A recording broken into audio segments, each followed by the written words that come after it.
For the first time ever, I am thrilled to say we have an official sponsor for the Dirt Talk podcast, and that's Ariat.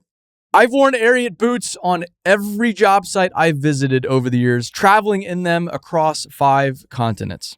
More importantly, I have yet to find a single project where working folks, unlike me, are not wearing Ariat boots and workwear in every condition imaginable. And there's really good reason for that, and that's because it's phenomenal stuff. And the more I've learned about Ariat and the company, the more I've loved their brand.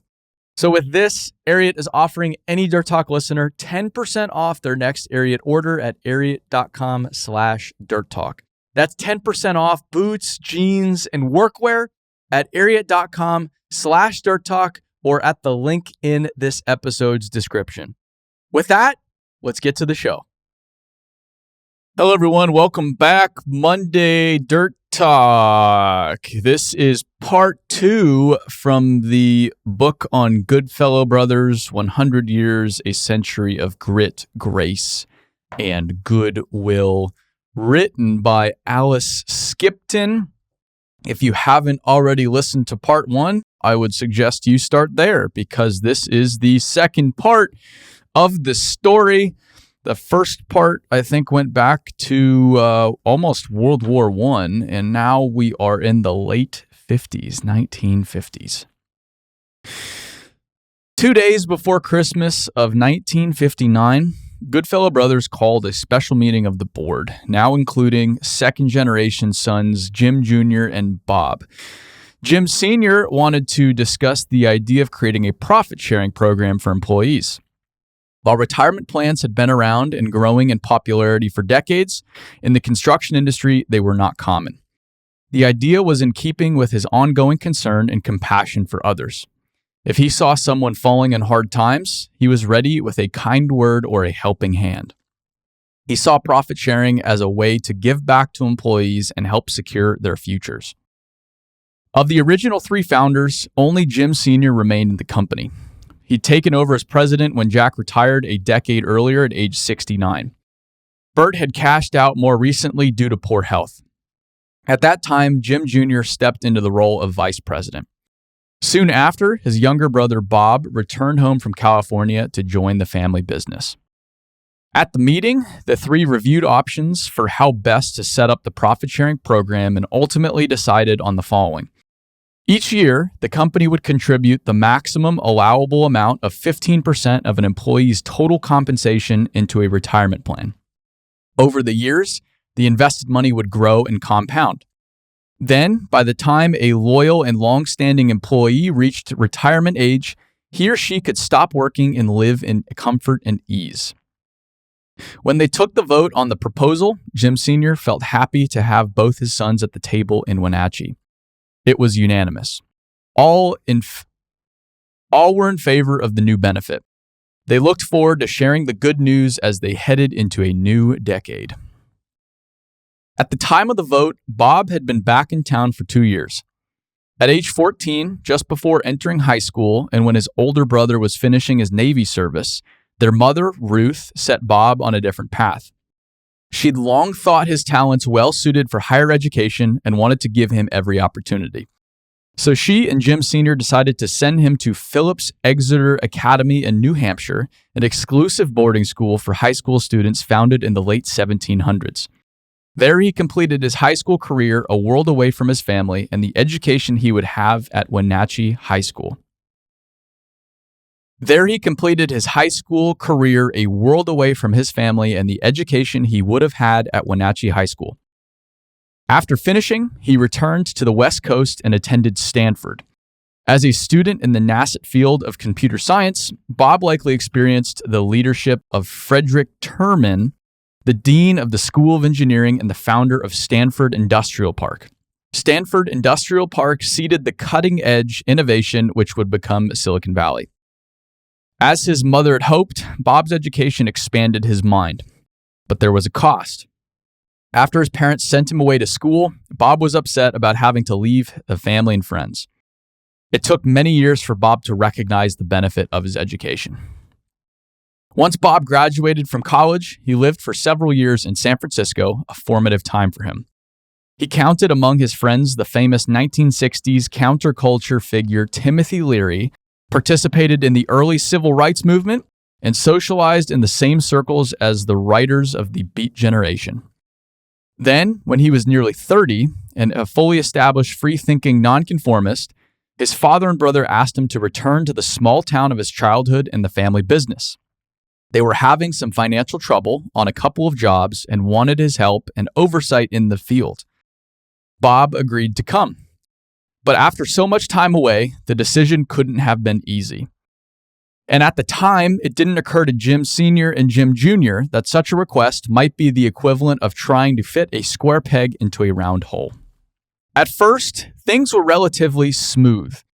Once back, Bob began reestablishing roots, marrying Nancy Bryant, a woman from Wenatchee. He also wondered how best to apply his skills toward moving the family company forward.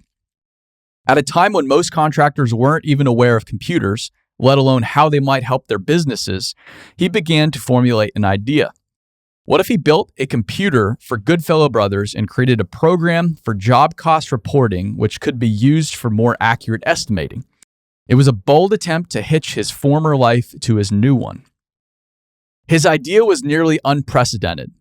A couple of years earlier, International Business Machines, or IBM, released an early commercial computer. It weighed no less than 1 ton and required 1,500 square feet to operate. Shortly after, Chrysler began using it for inventory and order processing. When Bob told Jim Sr. his idea, his dad got excited. He set him up with the considerable office space he needed and let him go to work. What neither man considered, though, was the kind of leadership required to make such a venture a success. It was nothing like anything they'd done before. They had no way of knowing how tall a mountain they were attempting to climb.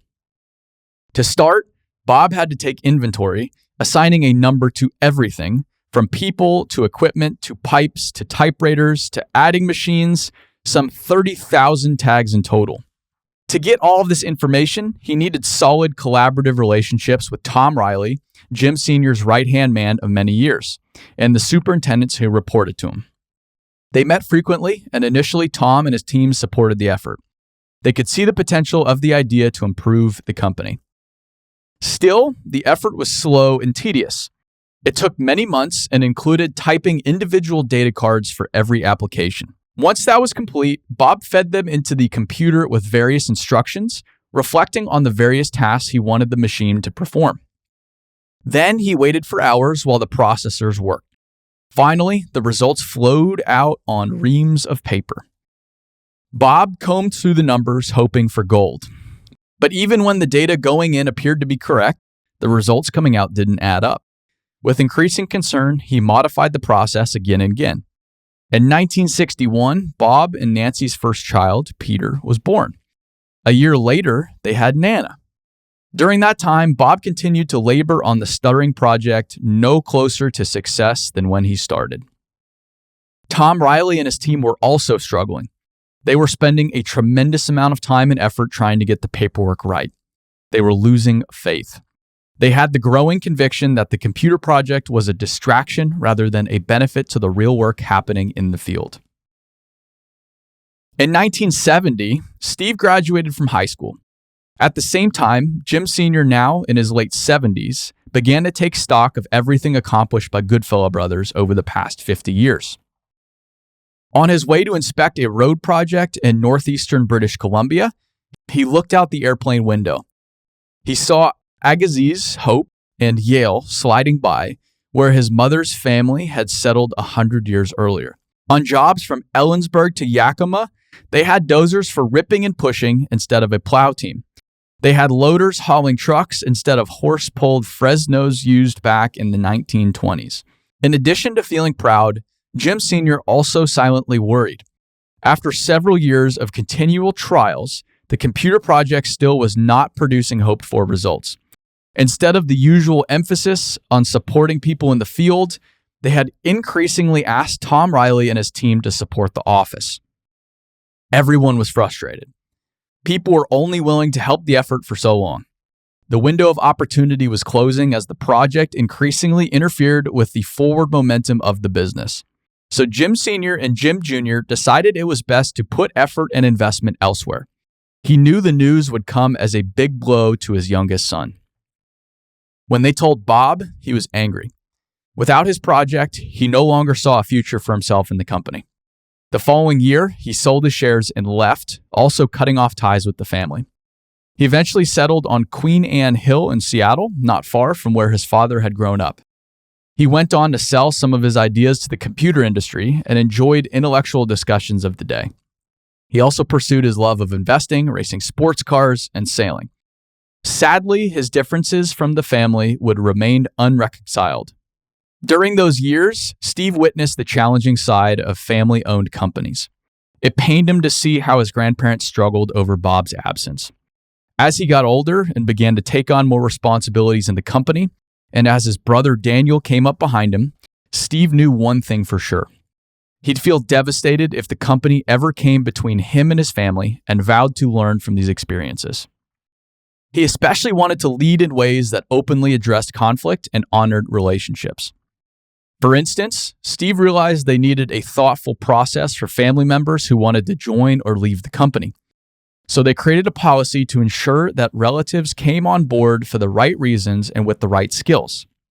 And if other paths might work better, the family would be there to offer support and help people find their way. Also, bold ideas attempted too early might still someday be realized. It would be a couple of decades after Bob's initial attempt before Goodfellow brothers Dan Reisenauer picked out the company's first computer system for accounting. And it would take years of team building before Goodfellow brothers would succeed in writing and implementing its own programs to help with job costing and bidding.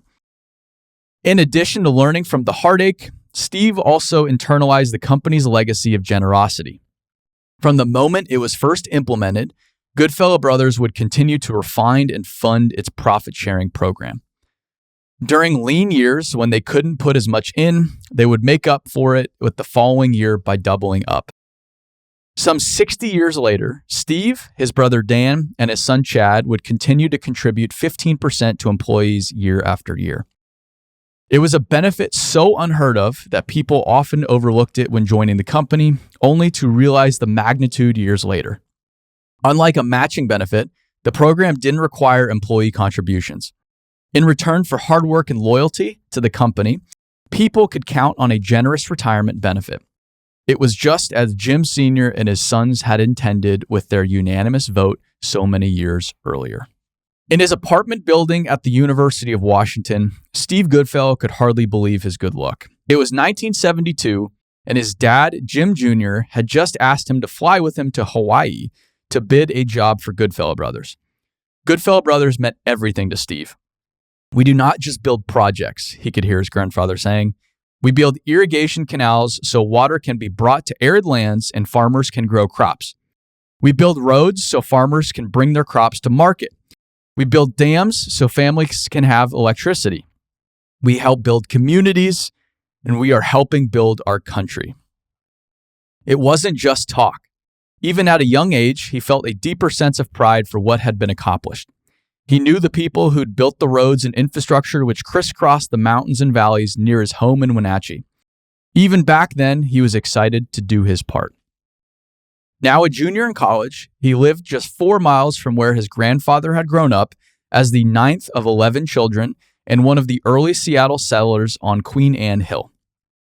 He was eager to finish up his schooling and dedicate himself full-time to learning everything he could about construction and furthering a dream which had begun with 3 brothers some 50 years earlier. Steve had long wanted to be like his grandfather, outgoing and kind with a great respect for others. At the same time, his father challenged him to do his best. No matter how good you are, you can always be better. Like his dad before him, Steve started at Goodfellow Brothers in his early teens, cleaning the base yard, painting the office, and helping on bids. Then, as soon as he was old enough to get his union card, he joined a Goodfellow Brothers crew. During his summers off from college, he learned the business from the ground up under the people his dad knew would be the strongest and most exacting mentors, people like tough foreman Mickey Hewitt, a professional boxer with a generous heart and a ready smile. Superintendent Dale Moore, who ran jobs across Idaho, Montana, and Washington, and General Superintendent Tom Riley. If Tom asked Steve to do something and he did it wrong, he'd say, "The hell are you doing? Why are you doing it that way? This is the way you have to do it." And so, through tough love, Steve learned. It had been a busy half a century for the company, but as Steve prepared to join the workforce full-time, the world was changing. The company's work in central Washington had slowed, and Goodfellow brothers sought opportunities elsewhere in Alaska, Idaho, and Montana. These jobs added to the company's reputation as an outfit with integrity and expertise bidding and executing projects in remote areas. That's why a Seattle-based company, Bocon, a Boeing subsidiary, reached out to Goodfellow brothers and asked them to bid as a subcontractor on the Kihei sewage treatment plant project in Hawaii. Bocon had tried to engage with the local contractors in Hawaii, but the locals didn't want to work with a company from the mainland. Steve's grandfather and father had long wanted to operate in Hawaii. The family had visited there many times and loved the big-hearted people. The islands had a similar small-town feel to Wenatchee, the family's home of more than 50 years. And just like at home, they could spend time outdoors fishing and golfing. They also had family there. While Jim Sr. and his brothers were starting their construction company out in Washington in the 1920s, their sister May married a man by the name of Charles Burnett and moved to Haiku on Maui. There, the couple raised chickens and dairy cows and had a son, Charles Jr., called Buster by everyone who knew him. Buster and his parents came to visit the Goodfellow family in Washington, and likewise the family traveled to Hawaii to see them first by boat and later by air. After he was grown, Buster married Betty Lindsay and became an active member of the community on Maui. He ran the railroad, served as the police commissioner, and began working at Alexander and Baldwin on one of the early sugarcane plantations.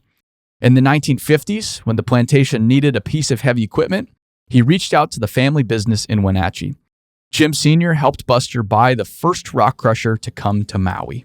Now, some 20 years later, a new opportunity was presenting itself in the form of the Kihei sewage treatment plant.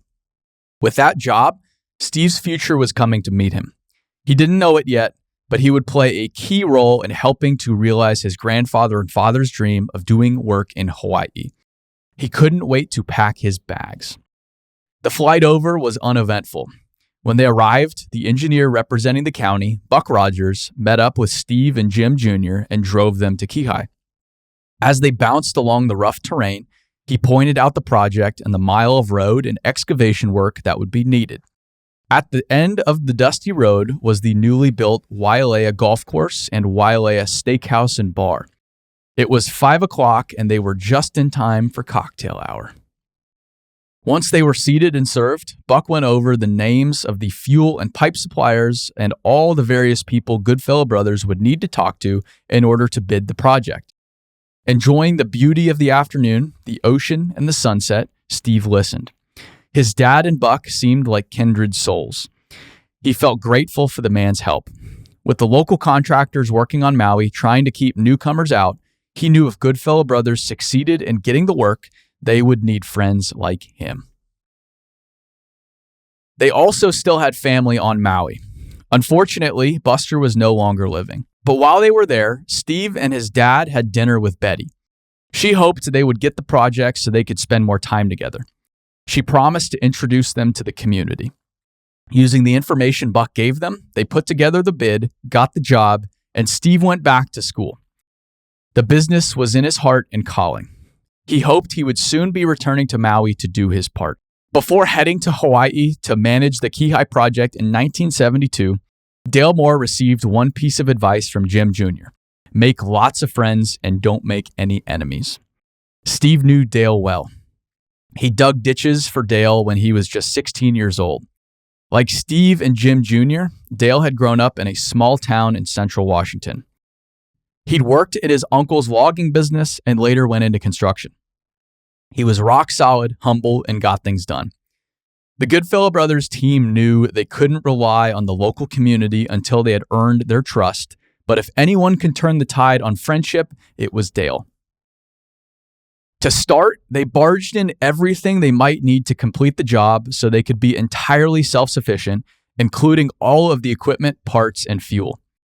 At the time, the United States oil supplies were low and fuel was in high demand. Goodfellow brothers had large fuel allocations in several states, but not Hawaii. So they borrowed from Montana. Jim Jr. sent Bud Junger over with the barge. Bud was new to the company, but experienced in construction, and he liked the way the Goodfellows did business with quality and integrity. When Bud arrived in the harbor, he had the goods, but no place to store the fuel. Like Dale, he loved people and was in it for the long haul. He knew what it meant to the family to be in Hawaii, and he would do his part. He immediately went to work, hunting up the local fuel distributor, Jimmy Haynes. When he found him, they exchanged a firm handshake, and Bud said in his usual direct fashion, "I've got a little extra fuel." Jimmy said, "We're rationing fuel, and if you could give me $10,000 worth, it would be a huge help." A small smile crept onto Bud's face, which he tried to wipe away by rubbing his hand across his mouth. "I have 250,000 gallons, he said. Jimmy nearly staggered backward. "Whoa, you've got that much?" They made an agreement. If Jimmy stored the fuel in his tanks, Goodfellow brothers would let him sell it, so long as he resupplied it. Jimmy agreed. It gave him a steadier supply at the time when supply was short, and it gave Goodfellow brothers a solution to its problem at another local friend. Once they successfully completed the Kihei sewage treatment plant, making friends with the county, engineers, and the client, they looked for more work for their idle equipment. It was now 1975, and Steve, newly married to Denise R. from Wenatchee, had graduated from college and was ready to get to work. They heard about an earth-moving job on the island of Molokai, so they shipped the equipment over. When that job fell through, though, they heard about a subdivision on Molokai. Steve set to work on the bid. Shortly after receiving the Goodfellow brothers' proposal, Elmer C. summoned Steve to his office. As the mayor of Maui and former Speaker of the House in the state legislature, he was the decision maker on the project, and he wanted to talk. Fresh from the mainland and trying to calm his 23-year-old nerves, Steve rode the elevator up to the 9th floor of the county building at the appointed time. As the doors opened, Steve straightened his clothes, stepped into the hallway, and headed toward the mayor's office. When he entered, the mayor sat looking at him sternly from behind a very large desk. "Your bid is $1.1 million, he said, matter-of-factly. Steve nodded. "I have $900,000. If you get your price down, we'll do it. If not, we won't. Go down and work with my people to change the plans." Steve hustled out and met with the public works director.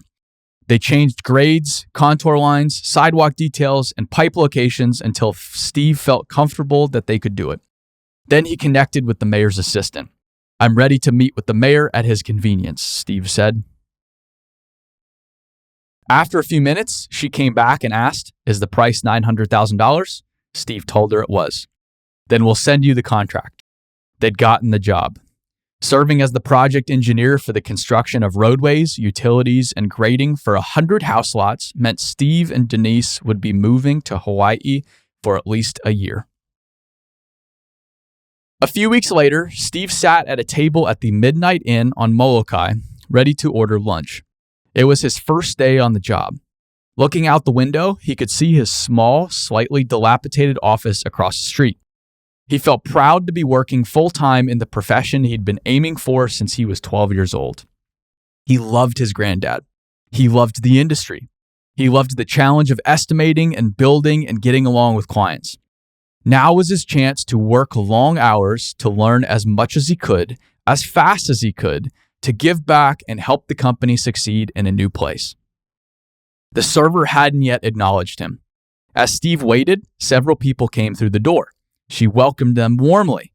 "How are the kids?" she asked. When she had helped them settle in at a table, she took their order, chatting about the local comings and goings. The exchange reminded Steve of any of 1,000 such exchanges he had had at home. She passed by Steve again on her way to the kitchen, and again she carried drinks out to the newly arrived group. A few minutes later, she went by again without saying anything.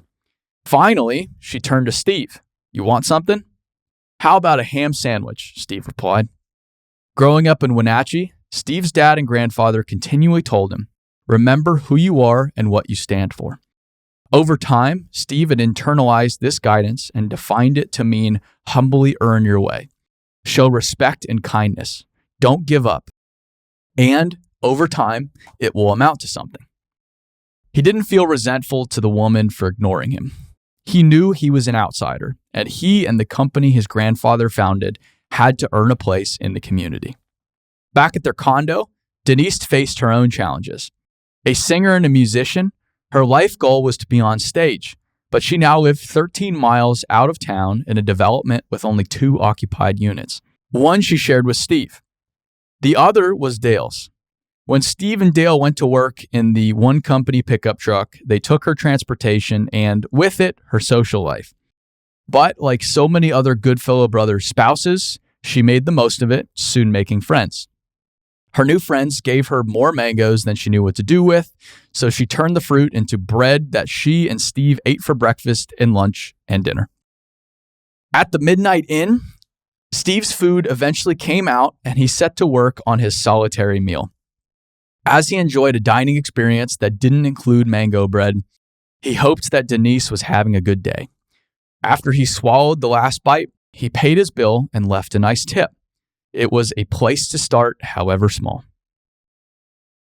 As Steve headed back to the office, he wondered how they would find the crew that they needed.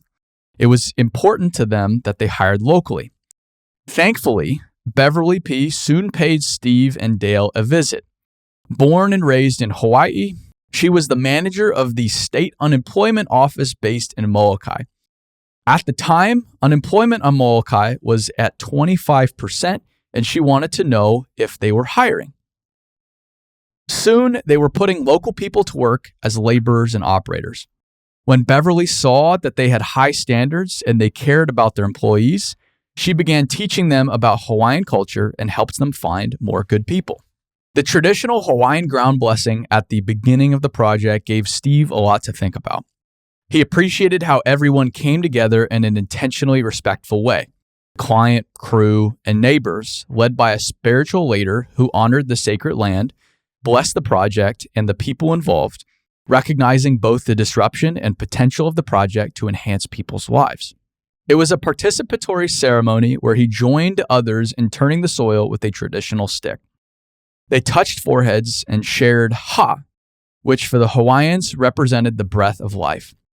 And then everyone shared a feast, including a roast pig cooked in the traditional and underground emu pit oven, paid for by the contractor. To Steve, it was a right and fitting way to begin and an essential custom to support. Wanting to become a part of the fabric of the local community, he and Dale decided one great way to integrate was to get a boat. They could go fishing and diving, take out the crew and clients, and share it with people. That's why, 2 months after his solitary lunch at the Midnight Inn, one day after bringing the new-to-them used boat over from Honolulu, he and Dale found themselves stranded in the water along with Denise. They had run out of gas. There was nothing to do but put out an SOS. Word of the mishap traveled fast on the small island. Meanwhile, they sat and waited in the uncomfortable spotlight as a Coast Guard helicopter came to their rescue, lowering down 5-gallon buckets of gas to get them moving again. Humiliating, yes, and funny. As they continued to embrace the people and culture, it was one of the things their growing group of friends would tease them about. They couldn't help but join in to laugh at themselves. Molokai wasn't the easiest place to lay down roots as an outsider. Steve got used to being asked how he liked it there. "What do you think of Molokai?" someone would ask with a side-eye look, which said they expected you wouldn't like the island or the people.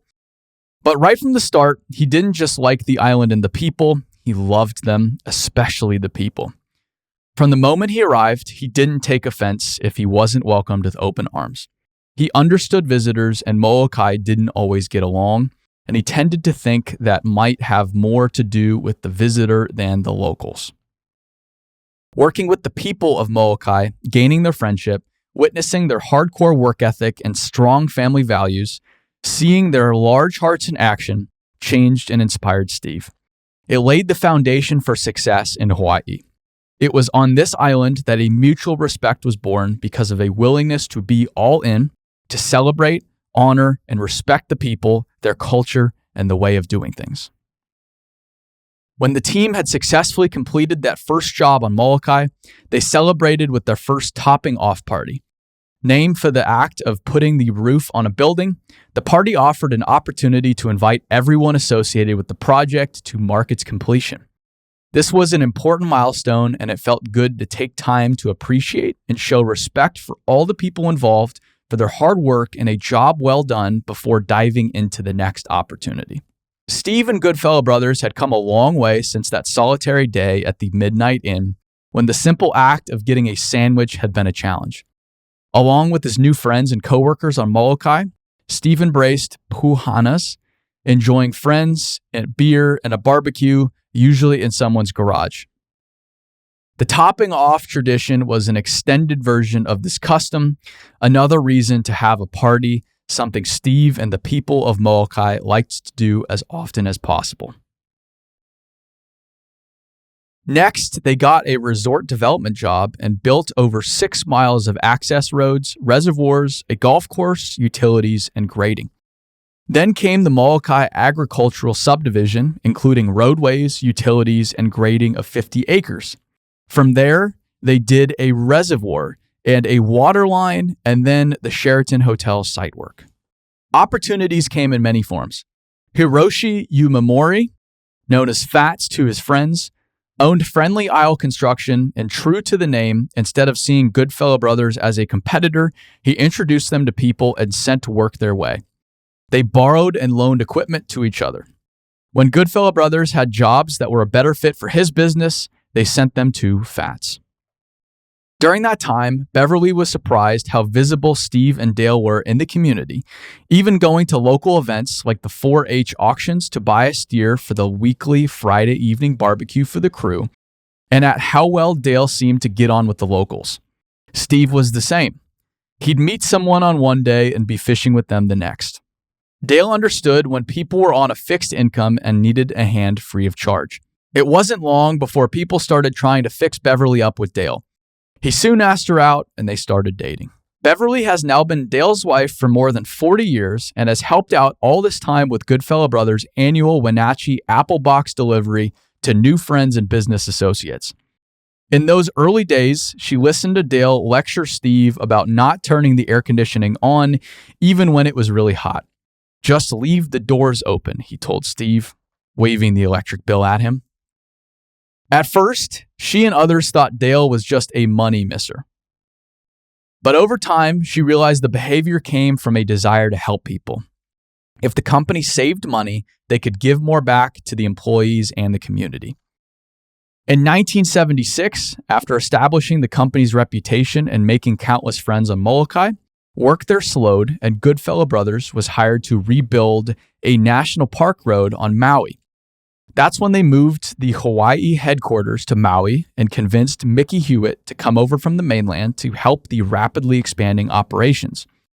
In 1977, Steve became vice president of the company, and one project continued to lead to another, like the Central Maui Water Transmission Line and a long list of other projects.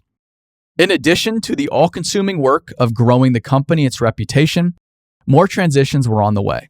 In the summer of 1980, Steve and Denise had a son, Chad. Then, just 6 months later, Steve faced another major life change. One day, as he was playing golf with his dad and grandfather in Maui, something they all loved to do together, Jim Sr. suddenly collapsed. He'd had a heart attack, and they were unable to revive him. In the coming weeks, he and his family traveled to Wenatchee and joined together with employees, family members, and people in the community who had known and loved Jim Sr. During this time, as he held his young son in his arms, Steve was reminded anew of the tremendous legacy of goodwill that his grandfather had left behind. He had so many good memories, like Jim Sr.'s brilliant idea to go halves with him on an unfinished canoe when he was just 6 years old, requiring them to spend countless winter hours side by side, one drinking hot chocolate and the other tea, combing through the catalogs. Later, they would spend more time together sanding and varnishing it before eventually paddling and fishing together. He also remembered walking around town with his granddad. Whether during the banter at the barber's or in the local coffee shop, he always knew just what to say to make people laugh and feel acknowledged. Over the next couple of years, although the heartache over losing Jim Sr. was still fresh, Steve found comfort in helping to grow the reputation of the company his grandfather had founded. He also enjoyed the independence of being in Hawaii, supported by mentors like Dale, Mickey, and Bud, and conferring with his dad on the mainland. Steve understood with the death of his granddad, a chapter in the life of the company had ended. He didn't yet realize that in the midst of this new beginning, he would soon face a series of massive challenges. How he responded would determine the future of the company. And that is where we will conclude today's reading from Goodfellow, 100 Years, a Century of Grit, Grace, and Goodwill. I hope you enjoyed part 2, and be on the lookout for part 3 coming soon. I wanted to get to Hawaii because that is a big part of Goodfellow's history, and I hope you very much enjoyed it as much as I did. If you have any feedback or any other stories that you think we ought to look into or read on the podcast, send us a message. You can email us dirttalk@billwood.com. We'd love to hear from you. Thanks for listening as always. We'll see you next time. Stay dirty.